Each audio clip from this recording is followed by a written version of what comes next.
Hola hermanos, el día de hoy, 2 de septiembre del 2025, pues es martes de la 22ª semana del tiempo ordinario. Muy bien, vamos avanzando en este mes de la Biblia, el mes, como les digo, patrio para muchos de nuestros países en Centroamérica, en México, en fin, vamos adelante. Hoy les voy a hablar de un beato, de hecho, de origen mexicano. A mí me llama la atención que buscando alguna publicación, alguna cosa, ¿no? Para ayudarme a comprender mejor la vida de él, pues me topaba con que es el santo desconocido de la Catedral de México. Una cosa interesante, ¿no? Bueno, se trata de el beato Bartolomé Gutiérrez Espinosa, nacido el 24 de mayo de 1580 en la Ciudad de México. Su papá se llamaba Alonso, su mamá se llamaba Ana. Pues estudió con los jesuitas ahí en la Ciudad de México, pero luego decide hacerse agustino, ¿ok? Y entonces ingresa en el convento de San Agustín y es destinado al convento de, discúlpenme, que yo no sé cómo pronunciarlo bien, Yuririampundaro, ¿ok? Si lo dije bien, está bien.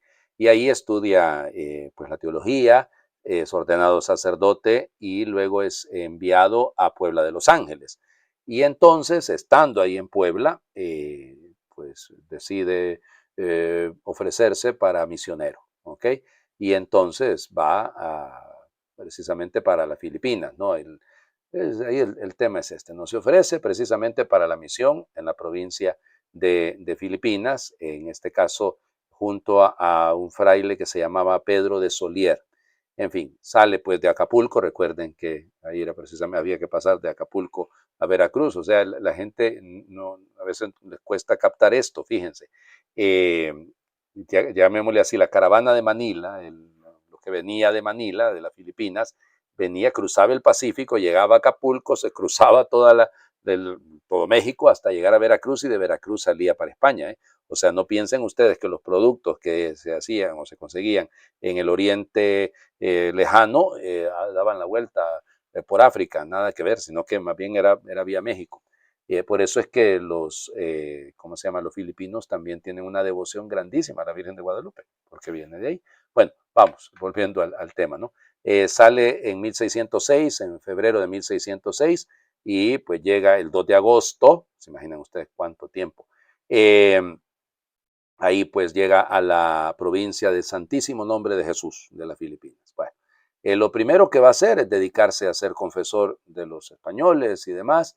Y algunos dicen que incluso llegó a ser maestro de novicios en el convento de San Agustín, ahí en Manila, hasta 1612. Pero el problema está en que eso no aparece por ningún lado. O sea, en los libros de gobierno no aparecen. Son por eso tan importantes los libros de gobierno, ¿no?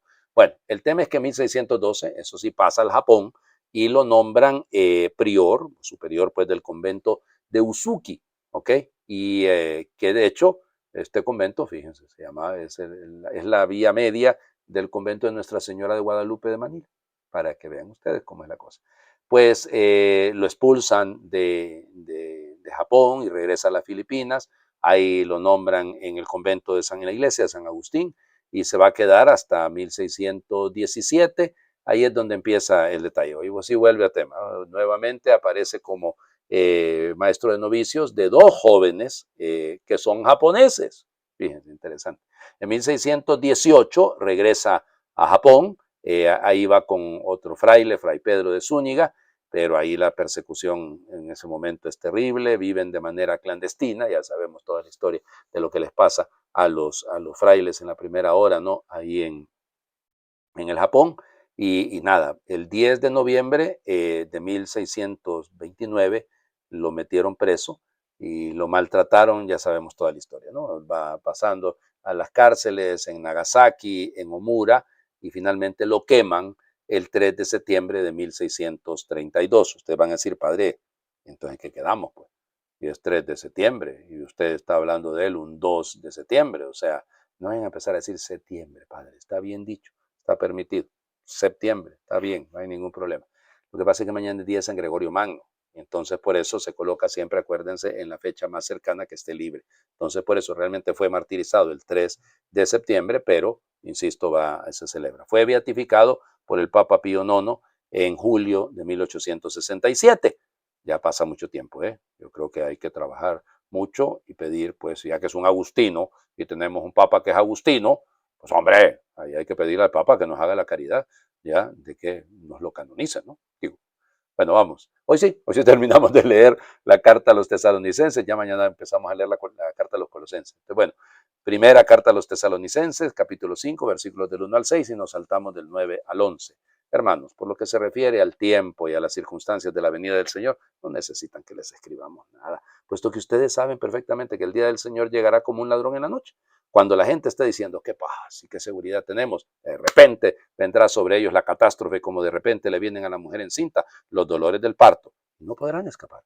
Pero a ustedes, hermanos, ese día no los tomará por sorpresa como un ladrón, porque ustedes no viven en tinieblas, sino que son hijos de la luz y del día, no de la noche y las tinieblas. Por tanto, no vivamos dormidos como los malos, antes bien mantengámonos despiertos y vivamos sobriamente, porque Dios no nos ha destinado al castigo eterno, sino a obtener la salvación por medio de nuestro Señor Jesucristo, porque Él murió por nosotros, para que cuando Él vuelva, ya sea que estemos vivos o hayamos muerto, vivamos siempre con Él. Por eso, anímense mutuamente y ayúdense unos a otros a seguir progresando, como de hecho ya lo hacen. Palabra de Dios, te alabamos, Señor. Bueno, vean ustedes todas las cosas que está diciendo Pablo y las recomendaciones que está dando Pablo. Son los últimos consejos, si lo quieren, que le va a dar a esta comunidad cristiana de Tesalónica. Entonces, fíjense bien. Seguimos el tema de ayer, ¿no? El tema de la preocupación de cuándo es la venida última del Señor Jesús, la resurrección de los muertos. Pero parece ser que Pablo insiste en el tema de, ya les he hablado de esto, ¿ok? No se pongan ustedes a pensar. Recuerden que cuando Pablo escribe esta carta todavía no se han escrito los evangelios. Entonces, pero fíjense esto de que el Señor llegará como un ladrón en la noche o como la mujer con los dolores de parto, eso es propio del Señor Jesús, ¿no? Sí, piénsenlo, es el Señor Jesús que nos dice en los evangelios, probablemente Pablo está citando al mismo Cristo, no lo sabemos, que no nos durmamos, sino que estemos vigilantes, ¿se acuerdan? Ay, Dios mío, el jueves pasado, velen y estén preparados porque no saben la hora, bueno, es más o menos. Entonces, el tema aquí es no vivir angustiados. Que viene el Señor, viene. ¿Cuándo? A saber. Usted dedíquese a prepararse, usted dedíquese a trabajar para ganar. Claro, no significa que no pensemos en el futuro, que no nos interesa. Claro, pero cuando usted compra, qué sé yo, no sé, me explico, uno sale de viaje, entonces, vamos, yo voy a viajar en avión y voy a ir, qué sé yo, a Madrid. Muy bien, yo estoy pensando porque mi hermano vive en Madrid, entonces, claro, me gustaría ir. Pero digo, pues el billete dice que voy para Madrid. No sé si me explico, el ticket, el boarding pass, cualquier cosa, como le quiera llamar usted. El pasabordo, le dicen también. Pues ahí dice Madrid. O sea, ¿cuál es mi meta? ¿Cuál es mi destino? La vida eterna. Bueno, entonces, bueno, tengo que preocupar por esto, ¿no? Y voy preparándome, por eso las imágenes son muy bonitas, ¿no? Desde el momento en el que, pero ustedes, hermanos, eso no los tomará por sorpresa como un ladrón, porque ustedes no viven en tinieblas, sino que son hijos de la luz y del día. Bueno, entonces, yo, que soy hijo de la luz, quiero caminar a la luz del Señor, con la meta clara, ¿ok? No vivamos dormidos, antes bien, manténganse despiertos, vivamos sobriamente, porque Dios no nos ha destinado al castigo eterno. Esa no es nuestra meta, sino vivir la salvación de Jesucristo, porque Él murió, fíjense el querigma, murió por nosotros para que cuando vuelva, ya sea que estemos vivos o hayamos muerto, vivamos para siempre con Él. Y a mí me gusta el final, perdonen. Fíjense, la vida comunitaria, anímense mutuamente, ayúdense unos a otros. Hombre, claro que yo me quiero ganar el cielo, pero al cielo no se entra solo. Al cielo no se entra solo y tampoco al infierno. Tampoco al infierno. Así que seamos conscientes de eso. Trabajemos y ayudémosle a los demás, hombre, a ganarse la vida eterna. De eso se trata, ¿no? Eso es nuestra vida cristiana. Sigamos con el Evangelio. El primer milagro del Señor Jesús, aunque pareciera que cuando leímos ayer lo de Nazaret, ya había hecho Jesús algunas cosas, pero aquí el orden que le pone Lucas, pues este es el primero, ¿no? Lucas, capítulo 4, versículos del 31 al 37. En aquel tiempo Jesús fue a Cafarnaúm, ciudad de Galilea, y los sábados enseñaba a la gente. Todos estaban asombrados de sus enseñanzas porque hablaba con autoridad. había en la sinagoga un hombre que tenía un demonio inmundo y se puso a gritar muy fuerte: déjanos, ¿por qué te metes con nosotros, Jesús Nazareno? ¿Has venido a destruirnos? Sé que tú eres el santo de Dios. Pero Jesús le ordenó: cállate y sal de ese hombre. Entonces el demonio tiró al hombre por tierra en medio de la gente y salió de él sin hacerle daño. Todos se espantaron y se decían unos a otros: ¿qué tendrá su palabra? Porque da órdenes con autoridad y fuerza a los espíritus inmundos, y estos se salen. Y su fama se extendió por todos los lugares de la región. Palabra del Señor. Gloria a ti, Señor Jesús. Bueno, ya les digo, el primer milagro del Señor Jesús, el primer gesto de poder de parte del Señor Jesús. Bueno, literalmente, vamos a leer el texto. Dice que, aquí la traducción mexicana dice que fue a Jerusalén, literalmente bajó, a Cafarnaúm, perdón, bajó a Cafarnaúm, porque, lógico, Nazaret está un poquitito más alto y Cafarnaúm, pues, está a la orilla del lago, ¿no? Entonces baja, Catelgenten, se dice, es decir, baja, y comienza a didascón, dice literalmente el griego, a enseñar, a instruir. Y claro, llama la atención porque la gente se queda asombrada. Ese es exeplazonto más bien, ya se quedan asombrados, pasmados, de hecho, eso es la imagen, ¿no? Frente a la exusía, a la fuerza. Cuidado, aquí está hablando de un poder que no es sencillamente académico, que no es cerebral, es un poder que enseña con la autoridad del mismísimo Dios, porque Él es Dios. Claro, los judíos no lo saben en ese momento, pero es esa fuerza, se dan cuenta, ¿ok? No es un profeta más, es el mismo Señor, es el mismo Señor que está mandando.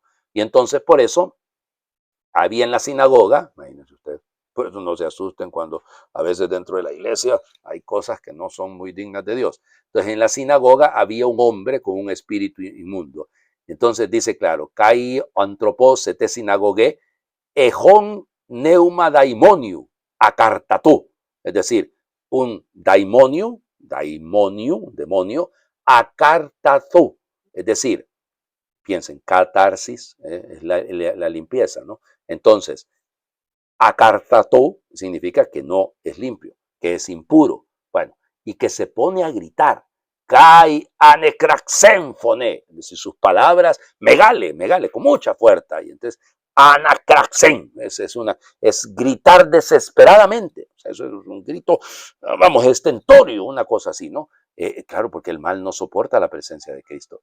El mal no soporta la presencia del Señor. Y por eso, ya, ¿qué quieres con nosotros? ¿Verdad? Eso es literalmente, literalmente el griego dice que hay entre nosotros y tú.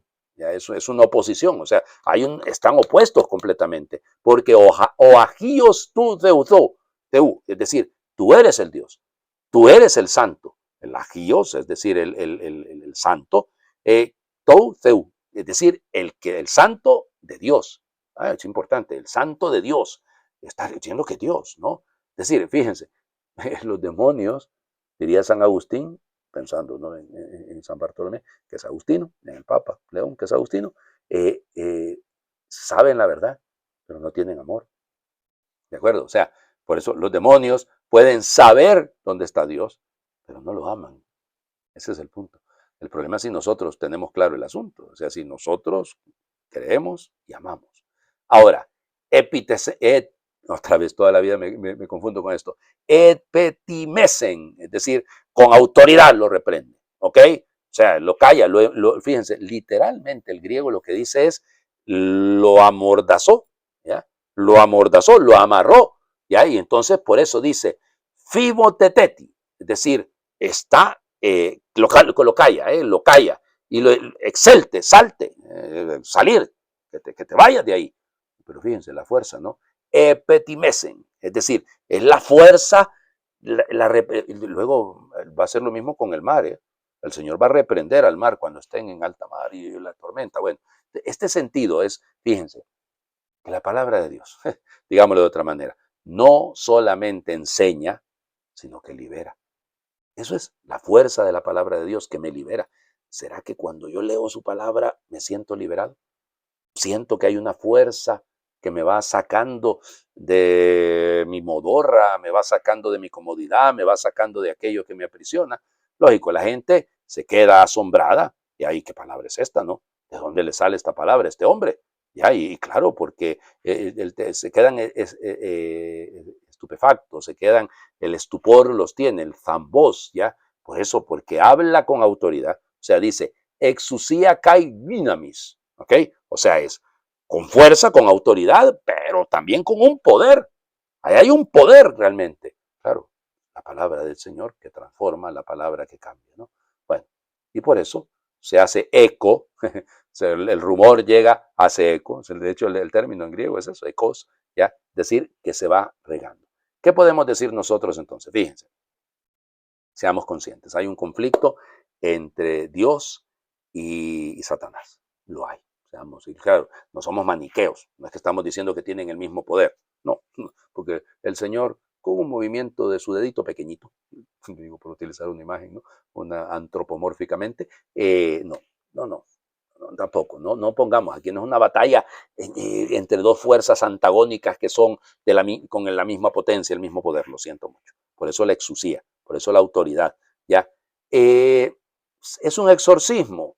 Sí lo es, ¿de acuerdo? Sí lo es. Pero cuidadito con que hay algunos que piensan que todo es Hollywood, ¿no? Y entonces como que se quedan con la idea de que todo tiene de... No, no, cuidado. Es que el problema es que le dejamos nosotros lugar al diablo. Y hay que echarlo de nuestra vida, hay que echarlo fuera por todos los medios, no permitirle que entre, no permitirle que nos meta zancadilla y que nos haga perder la paz. Nada, si no, vamos. El demonio actúa, sí se actúa, pero yo creo en la fuerza, exusía, kai dynamis. No solo es la autoridad, sino la fuerza de este Señor, que me quiere liberar, que me quiere liberar, que me libera. Les invito a hacer oración. Señor, tú hablas con autoridad porque has sido enviado por Dios Padre, no eres un entrometido, porque hablas de lo que sabes, no hablas de oídas, porque hablas con sencillez, para que te entiendan, no para demostrar lo mucho que sabes, porque hablas con respeto, nunca con violencia, porque haces lo que dices, vives lo que hablas, porque tus palabras buscan mi bien, aunque a veces no quiere escuchar lo que me dices, porque tus palabras reflejan la verdad, sin esconder la luz ni las sombras, porque tus palabras descubren nuestros fallos para que los superemos, nunca para humillarnos, porque tus palabras nos recuerdan quiénes somos y lo mucho que valemos para ti, porque tus palabras, tu mirada, tus gestos y tu vida nos anuncian un mismo mensaje, que nos amas con todo el corazón y que tu amor nos acompañará siempre. Señor, ayúdame a hablar como tú, a vivir como tú, a ser como tú. Amén. Señor, esté con ustedes y le bendiga a Dios por intercesión de el Beato Bartolomé Gutiérrez Espinosa, el que es Padre, Hijo y Espíritu Santo, y su bendición descienda, les acompañe siempre. Muy feliz martes para todos.